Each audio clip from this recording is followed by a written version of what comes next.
인사드리겠습니다. 저는 에오스 DNC의 김정일 이사이고요. 현재 인하대학교에서 부동산 대학원에 교수로 있습니다. 반갑습니다.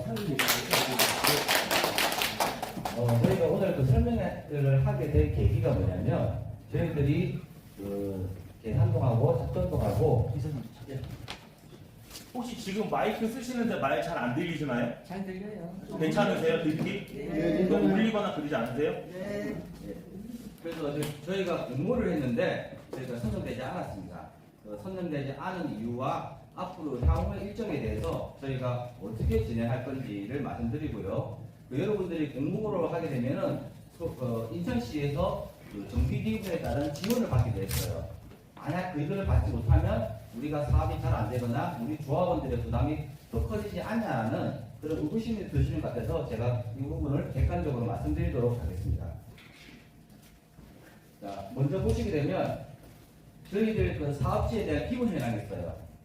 저희들이 지금 추진하려고 하는 곳은 분쟁이 되었던 우리 구역과 밑에 작전동하고 같이 하는 구역은 아니에요. 저희들은 3개 구역만을 할 거고, 자, 보시면 계산동 1050번지 1원에 할 겁니다. 면적은요, 46,361제곱미터예요. 그럼 여러분들이 이 정도 땅이면 10세대 정도 나온다고 의구심 많이 가지실 건데, 약 900세대에서 한 1000세대가 넘게 나옵니다. 자, 저는 사업을 많이 해보니까요, 여러분들, 사업구역이 크면 어때요? 세대수가 많이 늘죠? 그런데 중요한 건 뭐냐? 이 사업을 하는데 1년만 걸립니까? 2년 걸립니까? 최소 5년에서 7년 걸립니까? 10년 이상 걸리잖아요. 제가 해보니까요, 이 사업을 하다 보면 부동산 경기가 좋을 때도 있고 안 좋을 때도 있어요. 그런데 신축되는 세대수가 2000세대 만들어지는데요. 이런 곳은 경기가 안 좋아지면 사업이 장기화가 될 수 있고, 옛날에 우리 어디입니까? 인천에 재개발 한다고 해가지고 2000세대 만든다고 해서 처음에는 스타트 잘하다가 마지막 중단되어서 멈춘 곳이 많잖아요. 그래서 한 개의 시공사가 제일 좋아하는 사이즈가 뭔가 아십니까? 1000세대 정도가 제일 좋아요. 1000세대 되면 주민 편의시설부터 해가지고 1군 시공사가 들어오고 약간은 뭡니까? 분양가도 고분양가를 할 수 있어요. 여러분들 2000세대, 3000세대요. 말이 그림 그릴 때는 쉬워도요. 실제로 사업하다 보면 최소한 10년 이상 걸릴 수가 있는 거예요. 그래서 요즘 트렌드가 뭐냐면 서울도 마찬가지고 인천도 마찬가지고 1차 재개발에서 많은 양의 공급을 했잖아요. 인천은요. 근데 그 우여곡절이 너무 많다 보니까 이제는 한 개의 구역을 한 1000세대 정도 만들어지는 구역으로 해서 좀 정형화시키려고 하는 것 같아요. 그래서 저희들은 굳이 뭡니까? 작동표까지 넣어서 당장 사업 완료할 것도 아닌데 그렇게 힘들게 가지는 않을 겁니다. 그래서 저희는 1000세대 규모로 가는 게 제일 적정하다고 판단이 드는 거예요. 자, 그러면 저희 구역에 대한 컨디션을 보게 되면 2종 일반 주거지가 93%예요. 근데 준주거가 6.3% 했어요. 자, 여기서 중요한 거. 저희들은 2종 일반 주거지지만 재개발의 정비구역 지정으로 가면 3종으로 종상향이 됩니다. 그러면 높이에 대한 규제도 없고요. 만약 30층 이상 더 올라갈 수 있고 용적률도 약 300%가 돼요. 그런데 저희는 더 좋은 이유가 뭘까요? 준주거가 있잖아요. 준주거는 용적률이 300%가 더 많이 받습니다. 그러다 보니까 요거를 합쳐다 보면 저희가 한 310에서 20%까지는 가능하다. 그러다 보니까 단순히 2종 일반 주거지 있는 것보다는 준주거지 있는 부분이 저희들은 사업적으로는 더 좋다고 말씀드릴 수가 있어요. 자, 그리고요, 저희가 보면은 사유지가 대다수지만 국공유지가 많아요. 그 뒤에 말씀드리겠지만 저희 구역 내에 도로들이 있지 않습니까? 향후에는 이 도로들은 대다수가 저희 아파트 부지로 들어오게 되어 있어요. 여러분들 지금 집에 있는 예를 들어서 국공유지가 보시면은 6187제곱미터잖아요. 약 2000평이거든요. 요 위에다가 사람들이 다 살았다 하면요. 어떻게 될까요? 향후에 우리 조합원도 들어오시겠지만은 말 그대로 조합원 수가 늘어나게 되고 그에 따라 가지고 매입하는 비용들도 크게 늘어나기 때문에 저희들은 국공유지를 잘 활용하게 되면 넓은 2000평 정도를 싸게 사서 아파트 부지로 편입할 수 있는 부분이라서 이 부분이 장점이라고 말씀드릴 수가 있습니다. 자, 그리고 저희 같은 경우는 보시게 되면 단독주택과 공동주택을 중심으로 되어 있고요. 저희들은 여기 보시는 바와 것처럼 저층 주거지에 공동주택인 다세대 주택 투자들이 많이 들어오고 있습니다. 근데 인천시에 저희가 일을 하다 보니까요, 어디에요? 너무 필라드가 많이 있는 곳은 사구역에서 제외를 많이 시키더라고요. 그렇게 하는 이유가 만수동 있죠, 만수동. 네. 만수동 같은 경우는 어디 투자자들 엄청 들어가지 않습니까? 그쪽 같은 경우는 2구역 빼놓고 나면 나머지 구역이 잘 안 되니까 거기는 다세대 주택이나 다가구 주택에 5층짜리 빌라들이 너무 많다 보니 땅 대비 인구수가 많고 그리고 향후에 일반 분양할 부분이 작아지니까 말 그대로 이런 곳은 사업성이 약하다 해서 이번에 공모하는 곳에는 많이 제외했습니다. 자, 두 번째 같은 경우는 뭐냐? 저희들은 보시기처럼 공동주택이 67동, 단독주택이 24동이에요. 그렇다 보니까 공동주택에 대한 동수는 많지만요, 단독주택이 저희들이 생각보다 좀 많이 있습니다. 이로 인해 가지고 사업성 부분에서도 저희가 한 1000세대 만들어진다 하면 조합원이 저희들이 약 600명 정도 되거든요. 한 400세대 정도는 일반 분양을 할 수가 있어요. 만약 만수동 같이 공동주택만 썼으면 일반 분양이 200개면은 말 그대로 사업형이 약간 빠질 수밖에 없는 구조라는 겁니다. 자, 그리고 저희 같은 경우는 나는 여기 와서 놀랬던 부분이 뭐냐면 도로 접도하고 있는 부분이 너무 잘 돼 있어요. 그리고 또 보니까 가솔필지가 생각보다 많지 않아요. 다른 재개발 구역 가면 작은 필지들이 있죠. 그렇게 엄청 쪼개져가지고 많이 있는데 저희들은 가솔필지 비율이 그렇게 높지가 않다. 즉 뭐냐면 정상적인 주택을 가지고 땅을 다 가지고 계시다는 것을 말씀드릴 수가 있어요. 그리고 호수 밀도 같은 경우도 저희가 어찌보면 그렇죠. 다행인 부분이 50%가 넘어서야 되는데 저희가 55.87%예요. 이 호수 밀도는 뭐냐면 같은 땅 위에 있죠. 사람이 한 명이 있냐, 두 명이냐, 세 명이냐, 네 명이냐, 다섯 명이냐에 따라서 사람 수가 같은 땅 위에 많이 거주하고 있으면 호수 밀도가 높은 지역이에요. 그런데 저희들은 뭡니까? 생각보다 여러분들 동네 느낌 어때요? 번잡한 느낌보다는 좀 쾌적하잖아요. 그런데 저희 같은 경우는 이 호수 밀도 이것 때문에 걱정을 했는데 다행히 그 재개발할 수 있는 부분의 90% 이상은 나와 있기 때문에 저희들은 뭐 재개발하는 데는 법적으로 문제가 없다라는 겁니다.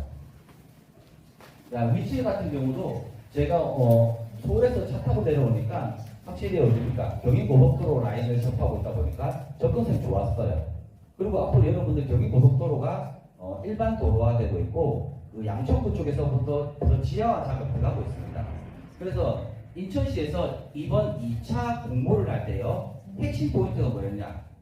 호수 밀도가 높냐? 말 그대로 재개발을 뭐 주민들 원하냐? 그게 아니에요. 2차 공모는요, 정책상 어디가 됐을까요? 경인고속도로를 개발하는 인근 라인 쪽으로 해서 많이 할랬어요. 그래서 저희 경인교대역 쪽이 정말 계산동하고 작전동과의 싸움이 없었으면은 정말 이번에 공모에서 선정도 될 수 있었던 좀 아까운 구역이라고 보시면 될 것 같습니다. 자, 그리고요, 저희 구역에 대해서 말씀드릴게요. 저희 구역은 1개, 2개, 3개만 진행할 거예요. 그래서 예전에 저희들이 분쟁이 발생했던 곳이, 자 보십시오. 계양구 같은 경우도 주민들이 뭡니까? 서로 하에 따라서 이렇게 구역제를 크게 잡았어요. 솔직히 저는요, 이 그림 그리는 거 솔직히 사업 안 해보자는 그림 같아요.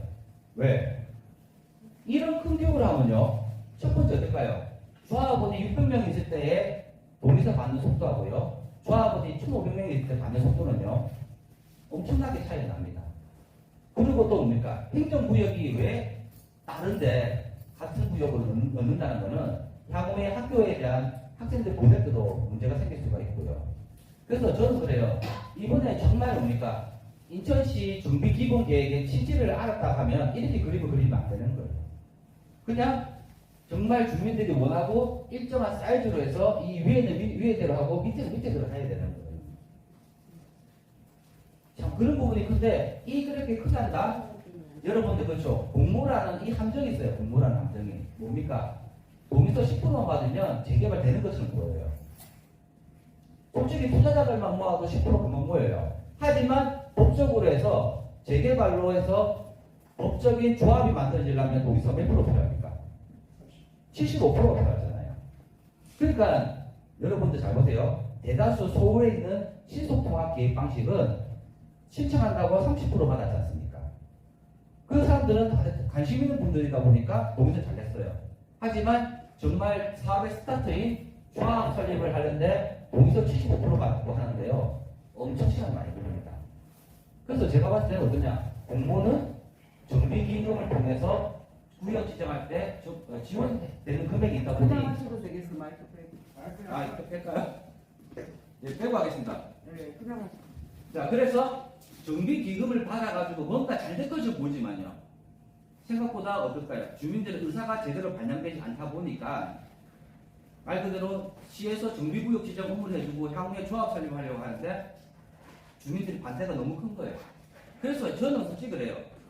자신 있게 말씀드린 거는 2차 공모보다는 저희가 내년 1월 19일 날 법이 개정되면은 주민 제한 형태로 가는 사업이 더 빠르다고 저는 자신 있게 말씀드릴 수가 있습니다.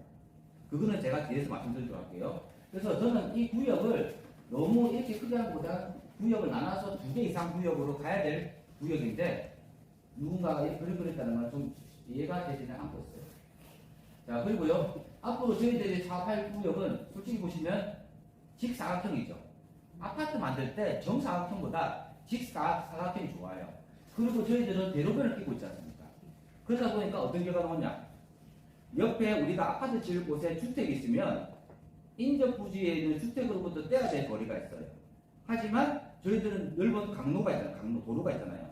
그럼 아파트에 높이 올라가는 부분이 도로의 중간 지역으로부터 경계를 만들다 보니까 저희들은 이 형태로 진행해야지만이 아파트의 공백지가 정말 예쁘게 질 겁니다. 아시겠죠?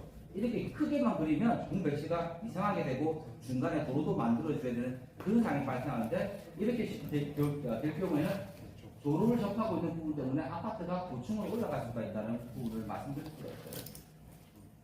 그리고 현황 사진을 보시게 되면 여기 보시는 것처럼 저희 같은 경우는 강로를 접하고 있고 넓은 도로를 접하고 있고요. 인접 부지 같은 경우는 이렇게 다세대 주택으로 해서 5층 이하의 저층 주거지로 형성되었다는 것을 알 수가 있어요. 자, 그리고 말 그대로 그렇습니다. 아파트가 만들어지고 나면 접근성이 좋아야 되잖아요. 그리고 이제 인천 같은 경우는 뭐 부천도 있고 서울도 있는데 같은 값이면 서울 쪽으로 가려고 하고 서울 쪽에 접근성이 좋아지는 경인고속도로 라인 쪽으로 붙는 이 경인교대의 위치가 저는 향후에 인천시 안에서의 랜드마크적인 주거지가 안 되겠나 라는 생각을 가지는 겁니다. 그리고 인근의 학군을 보니까 그 300m, 500m 안에도 보면 뭐 초등학교, 중학교부터 해가지고 학군이 안 되어 있더라고요. 그래서 진짜 뭐냐면 여러분들 그겁니다. 이 낡은 주거지가 여러분들한테 만족되시더라도 향후에 이 부분이 아파트로 바뀌게 되면 이 인근에 있는 학교들부터 해가지고 이 전체가 살아날 수가 있어요. 그래서 정말 저희들 같은 경우는 노후 불량한 시설이 매우 많은 지역이라서 아파트로 정말 만들어야 될 것 같습니다. 자, 그리고 보시면 이거 보세요. 저희들은 요게 분홍색이 사유지예요. 여기 보시면 또 어떤가? 요게 같은 경우는 계양구의 구청 땅이고 나머지는 시청 땅이에요. 그러니까 제 같은 경우는 그렇죠.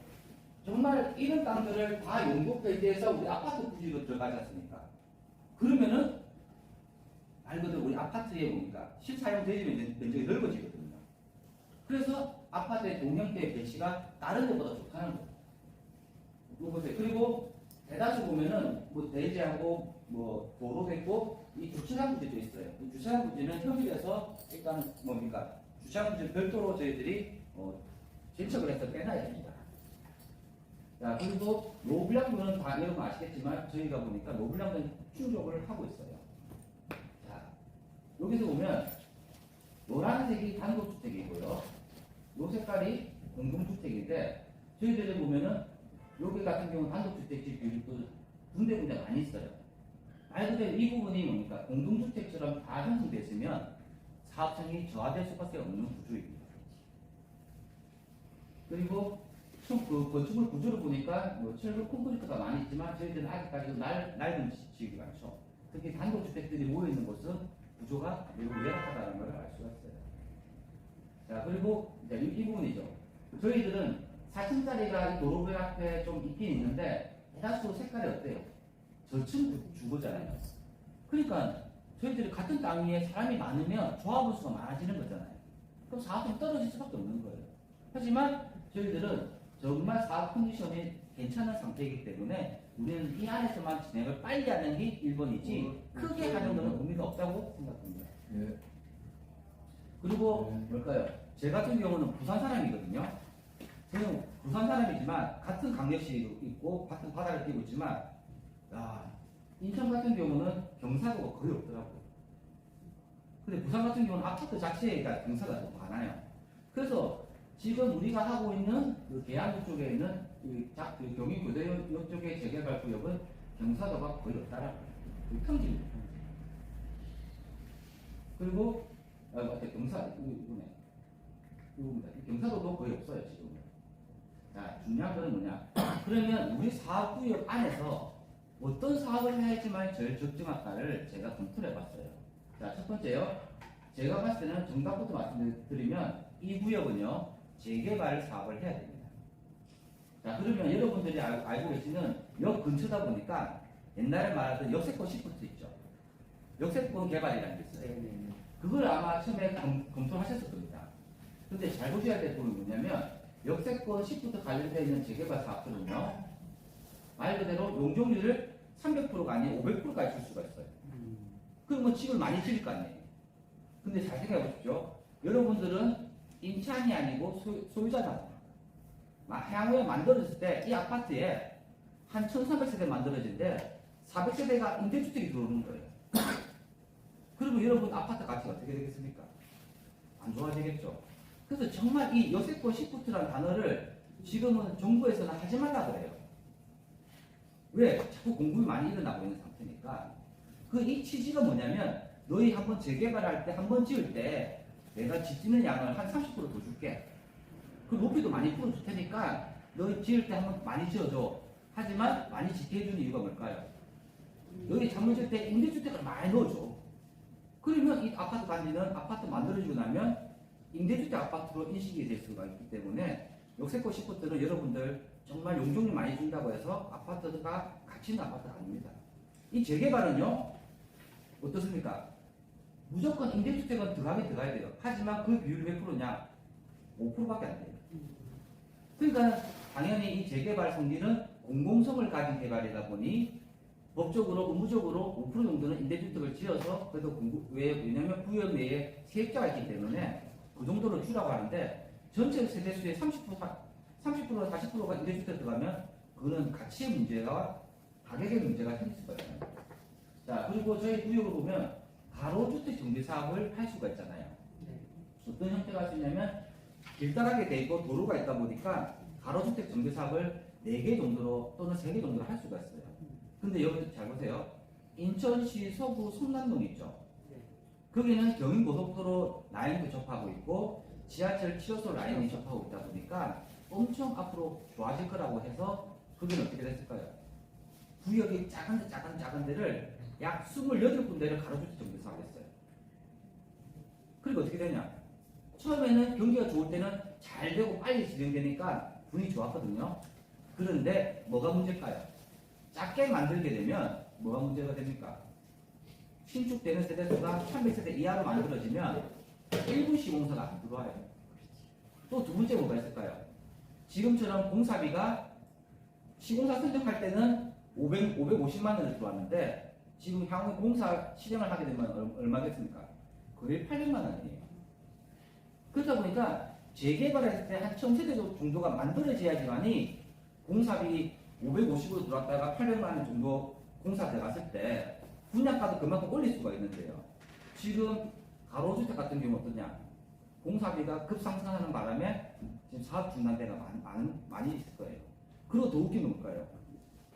가로주택은요, 종상향 자체가 없어요. 2종이면은 2종 일반 주거지가 될 거고.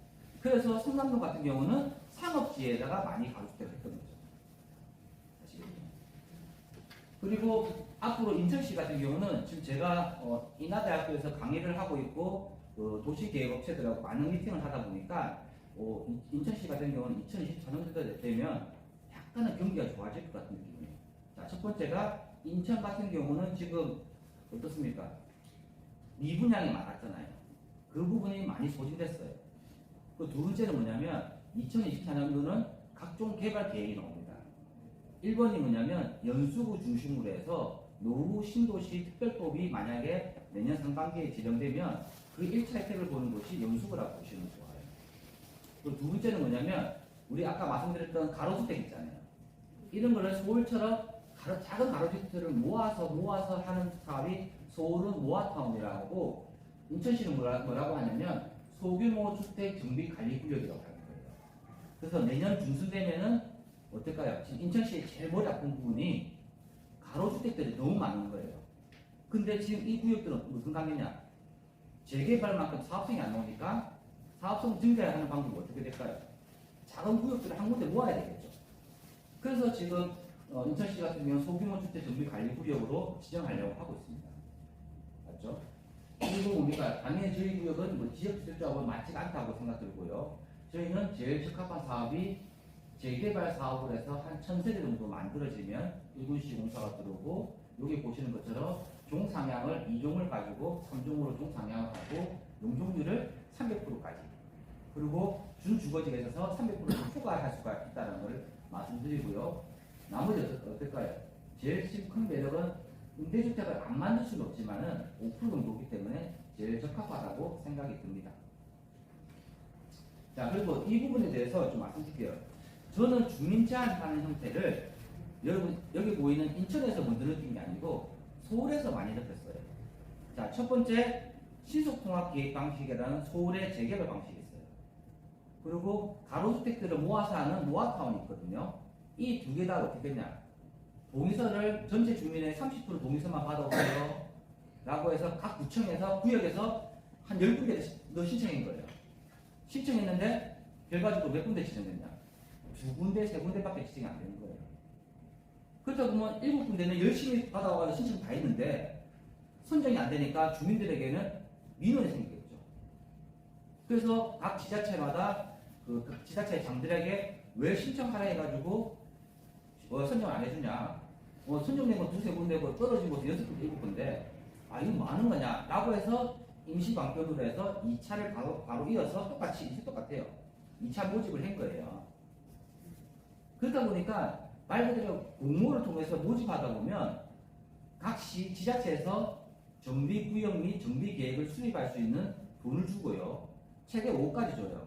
그런데 이 재개발은요, 안전진단에는 자체가 없습니다. 안전진단이. 재건축은 안전진단이 있거든요. 그러니까 안전진단 비용이 한 2억 들어가요. 정비구역 지정하는 데는 용역이 3억 들어가고. 그래서 어디냐면 인하대 앞에 보면은 5층짜리 저층 아파트들이 있거든요. 그런 곳은 정비구역 지정하는 데 3억, 안전진단하는 데 2억에서 약 5억 정도가 편성이 되었습니다. 자, 이런 지금 공모 형태를 하다 보면 정부, 그 시의 지자체의 지원금이 나와서 좋을 것처럼 보이죠. 자, 1차로 공고해가지고 선정된 곳은 지금 돈들이 편성되어서 이제는 조금씩 나오고 있는 상태고 진행도 되고 있어요. 근데 우리가 한번 생각해야 될 부분이 2차 공모가 아직 결과가 안 나지 않습니까? 2차 공모를 하게 되면 각 구청마다 정비기금에 대한 예산이 다 다릅니다. 어느 곳은 있는 곳이 있고 어느 곳은 없는 곳이 있어요. 그래서 2차 공모 같은 경우는 시에서 예산 편성을 해가지고 집행한다고 하지만 말 그대로 자금이 구청까지 내려와서 자금 집행되는 때까지는 상당 시간이 걸린다는 거죠. 그러면 올해 말 정도에 2차 공모로 진행되는 곳은 다들 어떻게 할까요? 야, 시에서 돈 나올 때까지 기다려야지 해서 기다리다 보면 1년이 갈 수가 있습니다. 그런데 저희들은 이번 공모가 왜 안 됐냐는 정책상으로 봤을 때는 경인고속도로 라인을 접하고 있어서 분명히 될 수가 있었어요. 하지만 아까 보시는 것처럼 저희 구역과 작동동 쪽에 있는 구역들이 서로 경합이 발생해서 두 군데가 신청해 보니까 시 입장에서는 제1번입니다. 민원이 발생하는 곳은 재개발 구역으로 지정하지 않겠다라고 된 거예요. 그래서 저희 같은 경우는 어떻습니까? 지금은 이 경합 때문에 지정이 안 된 거예요. 자, 그렇다면 제가 봤을 때는 이 주민 제한한테 어떠냐? 저는요, 약간 늦더라도 정확하게 가는 게 더 낫다고 생각해요. 여러분들 공부하는데 10% 동의서 받아가지고 재개발한다고 하면요, 갑자기 뭡니까? 뭔가 잘 되는 것처럼 보여도 대다수의 주민들 의견이 반영이 안 되기 때문에 이 친구들은 초반에는 잘 되다가 어떻게 될까요? 중간에 싸움이 벌어질 수가 있어요. 하지만 주민제한은 어떠냐? 2024년도 1월 19일자로 법이 바뀌었습니다. 아까 말씀드린 것처럼 공모를 자꾸 신청하는데 인천시는 41군데에 신청을 했는데 10군데만 지정되고 이번에 10군데, 12군데 지정되잖아요. 그럼 반 정도가 지정이 안 되는 거예요. 그런 민원을 없애기 위해서 서울시처럼 법을 바꿔서 1월 19일부터는 주민들한테 재개발할지 의견을 물어보시고 말 그대로 10%가 아닌 67% 동의서를 받아가지고 신청하시면 저희가 재개발하게 해드릴게요. 라고 되는 거예요. 그러니까 제가 봤을 때 어떻습니까? 저희도 사반 입장에서는 이 10%만 보고 사업을 들어갈 수는 없어요. 정말 저희들이 6개월이라는 시간 또는 어찌 보면은 동의서 지고 잘 안 나오면 1년이라는 시간이 지나갈 수 있어요. 그 시간 동안 저희들이 뭡니까? 주민들과 같이 동의서를 받아보고 동의서 받다 보면 소유자분들이 어떤 생각과 어떤 마인드가 있는지 그걸 알 수가 있잖아요. 그래서 초반에 이런 기초조사를 정확하게 해서 동의서 받는 게 저는 더 낫다고 생각합니다. 그러면요, 이번에 2차 공부에서 선정된 곳은 한 6개월, 8개월 동안 뭐 하겠어요? 돈 나올 때까지 기다리고 있다가 그 돈 나오고 나면 업체 뽑아서 또 정비구역 지정 들어갈 거 아니에요. 우리는 그 사이 뭐 합니까?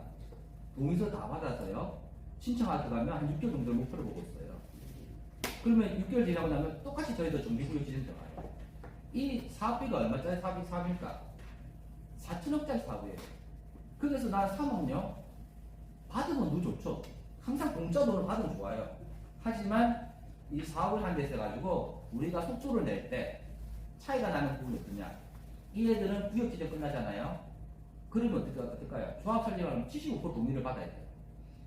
그럼 이 애들은 그냥 말 그대로 1년이 갈지 어떻게 될지 모르잖아요. 하지만 저희들은 3분의 2, 67% 받았기 때문에 나머지 뭡니까? 8% 정도는 주민들을 만나서 설득하면 바로 조합 설립을 할 수 있어서 저희들은 자신있게 말씀할 수 있는 거. 공모보다는 정비구역 지정이 늦을지 몰라도 조합 설립은 공모보다는 저희가 빠를 거라고 생각을 할 수가 있어요. 그럼 여러분 제일 중요한 게 뭘까요? 조합이 되어야지만이 재개발하는 구역에서 여러분들 다들 어떻습니까? 이 4천억 되는 공사를 하는데 자금이 없잖아요. 그러면 우리는 이 구역에서 어떤 시공사가 아파트를 만들어줄지 시공사 선정을 먼저 할 수 있다는 거예요. 그렇기 때문에 저는 굳이 공모가 정답이 아니라고 말씀드리고 있고 그 결과는 어디서 할 수 있냐? 서울시에서 알 수가 있죠. 왜? 공모했다가 지금 다들 주민들 뭐라 합니까? 주민 제한을 다 바꾸는 거예요. 그래서 저는 주민 제한이 결코 늦지 않는 사업이다 라는 사실 있게 말씀드릴 수가 있습니다. 자, 그리고 향후 일정은요, 재개발 같은 경우도 그래요. 먼저 기본 계획이 수립돼야 되고 이 기본 계획 하에서 저희들 어떻게 됩니까? 공모한 곳은 선정이 돼서 기본 계획이 수립될 거고요. 저희들은 주민제한 동의서 3분의 2 받아서 이 기본 계획에 반영되면은 향후에 바로 이어서 정비구역 지정을 들어갈 거고 그 이후에 뭡니까? 주민과 조합 설립을 해서 시공사 선정까지 한다는 겁니다. 일반 재개발 자체가 똑같죠. 어디서 차이가 나냐면 이 기본 계획 수립할 때의 차이가 있는 거예요. 2020년도 이전까지만 해도요, 어떻게 했습니까? 10년 단위로 해가지고 5년마다 그 인천시에서 여기는 재개발 하세요라고 지정을 해가지고 해야지만 할 수가 있었잖아요. 2020년도는 주민 제한으로 바뀌었다는 거죠. 그 이후에 무분별한 주민 제한으로 인해서 인천시 같은 경우는 공급량이 많은데도 불구하고 그렇게 다 재개발 받아줄 수가 없으니까 좀 제한을 하려고 공모 형태로 바꾼 거고요. 이제는 뭡니까?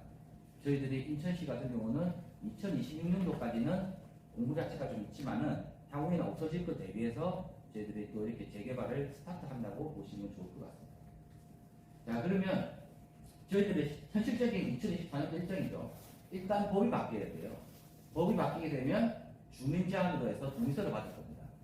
그 아직까지 인천시에 물어보니까 동의서 소식이 확정된 게 없어서 법이 바뀌어야지만 저희가 동의서를 받을 수가 있는 거고요. 그 이후에 주민 제한 동의서를 저희들이 계속 받다 보면 사업 설명회를 지금보다 더 크게 할 겁니다. 또 자주 할 거고요.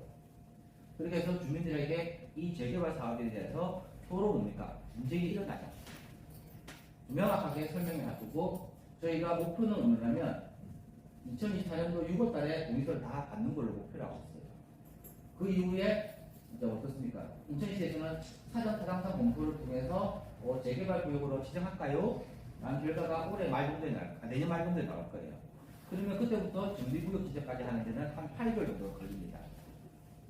그래서 저희들의 진짜 사업에 대한 스타트는 2025년도 5월달 정도 돼야지만이 저희가 추진위와 조합설이 된다는 거죠. 그래서 여러분들 지금 2025년부터 사업하는 곳은 앞으로 9년까지 얼마 걸릴까요? 한 3, 4년 걸립니다. 그러니까 저희들은 딱 좋은 이유가 뭘까요?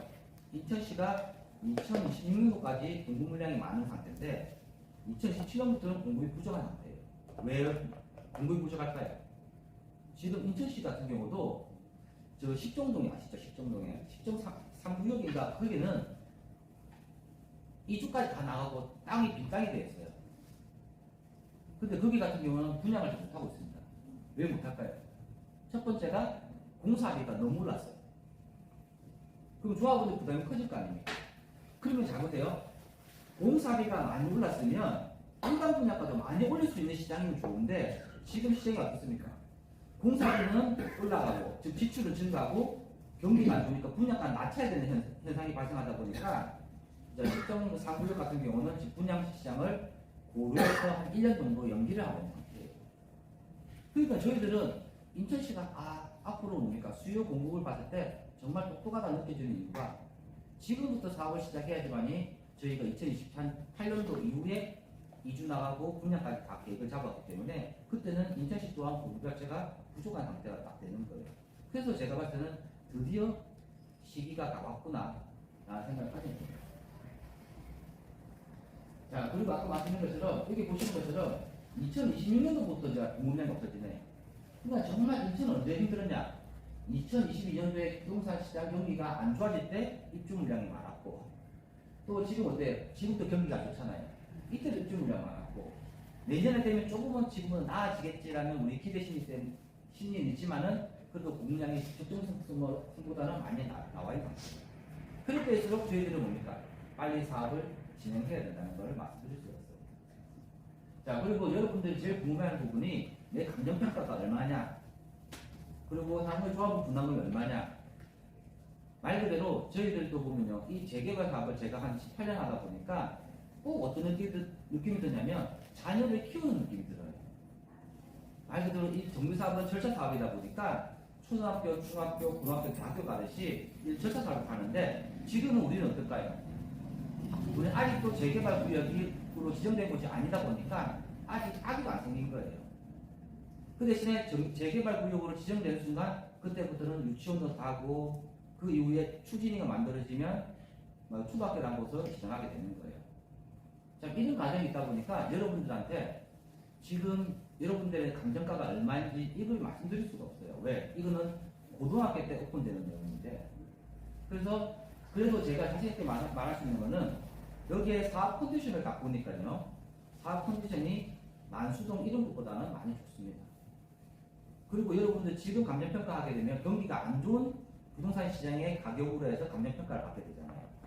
하지만 우리는 사업 시행인가 받고 지금부터 한 3년 정도 지나고 나면 경기가 회복되었을 때 그 시점에 가격을 감정평가하면 저희들은 지금 뭡니까? 거래가보다는 한 두세 배는 높게 감정평가가 나올 수 있다고 말씀드리고요. 또 두 번째는 뭐냐면 인천시 같은 경우는 정말 아파트도 잘 짓지만 다른 강력시들에 비해서 분양가 자체가 낮은 지역이 인천시예요. 자, 그거의 첫 번째 원인은 공급 물량이 한꺼번에 많이 몰려서 그런 거예요. 근데 앞으로 공사비가 상승하고 공급량이 부족할 경우에는 충분히 공사비 상승되는 부분을 반영해서 분양가로 올리다 보면 이제는 강력시에서 새 아파트들은 9억, 10억까지 갈 수 있다고 저는 자신 있게 말씀드릴 수가 있어요. 그래서 저희들의 제일 큰 매력은 뭐냐면 재개발은 일반 분양가보다는 조합업 분양가가 많이 싸다는 거예요. 서울 같은 경우는 보통 한 30%, 40%가 싼데 인천은 그냥 10에서 15% 정도밖에 차이가 안 나는 상태다 보니까 이런 부분에서는 제일 큰 문제가 공급이 일시적으로 한꺼번에 많이 이루어져서 그렇다고 보시면 될 것 같습니다. 자, 그리고 여러분들 지금 저희가 앞으로 재개발 추진하다 보면 설문조사를 많이 할 거예요. 그래서 여러분들 지금 아파트 병역대에 대한 것도 많이 궁금하실 건데 이거는 저희들이 향후에 설계를 그리게 되면 여러분들의 어떤 아파트 병역대를 원하시는지 수요 조사를 하는 겁니다. 그래서 이 부분에 대해서 아파트 병역대에 대해서도 저희가 설문조사를 해서 앞으로 새로 만들어지는 설계에 반영을 해서 진행하도록 하겠습니다. 자, 그렇게 해서 제가 이렇게 해서 저희 재개발 구역에 대한